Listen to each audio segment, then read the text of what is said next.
श्रीमद्भगवद्गीता। त्वमेव माता च पिता त्वमेव त्वमेव बन्धुः च सखा त्वमेव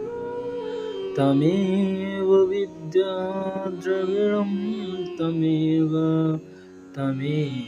सर्वं मम देवदेवम्।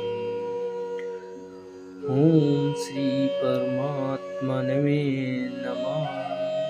निवेदन। शास्त्रों का अवलोकन और महापुरुषों के वचनों का श्रवण करके मैं इस निर्णय पर पहुंचा हूं कि संसार में श्रीमद्भगवद्गीता के समान कल्याण करने के लिए कोई भी उपयोगी ग्रंथ नहीं है।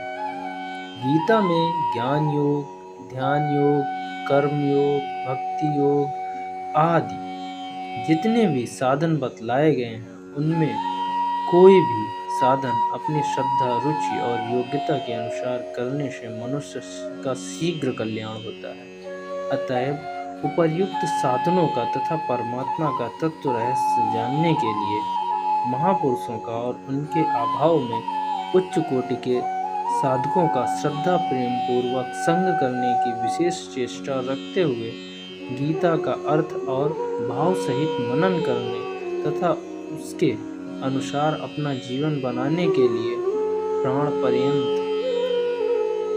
प्रयत्न करना चाहिए। गीता उच्चारण का तरीका। श्रीमद्भगवद्गीता एक अलौकिक एवं प्रसादिक ग्रंथ है। हमारे समाज में ऐसे लाखों लोग हैं जो गीता जी के श्लोक का पाठ ठीक से नहीं कर पाते। हमारी भावना और प्रयास उन सभी महान भावों के लिए है जो गीता पढ़ना चाहते हैं। सामान्य शिक्षित व्यक्ति भी कम से कम श्रीमद्भगवद्गीता ठीक ढंग से पाठ करके अपना कल्याण कर लेते हैं। इस गीता पद छंद का एकमात्र उद्देश्य सर्व सम्मानकों को गीता के श्लोकों को पढ़ने का अभ्यास कराना है। श्रीमद्भगवद्गीता में कुल 700 श्लोक हैं।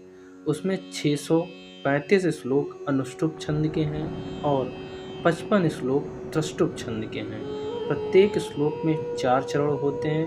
अनुष्टुप छंद के प्रत्येक चरण में 8 अक्षर होते हैं और पूरा श्लोक 32 अक्षरों का होता है तथा त्रष्टुप छंद के प्रत्येक चरण में 11 अक्षर होते हैं और पूरा श्लोक 44 अक्षरों का होता है।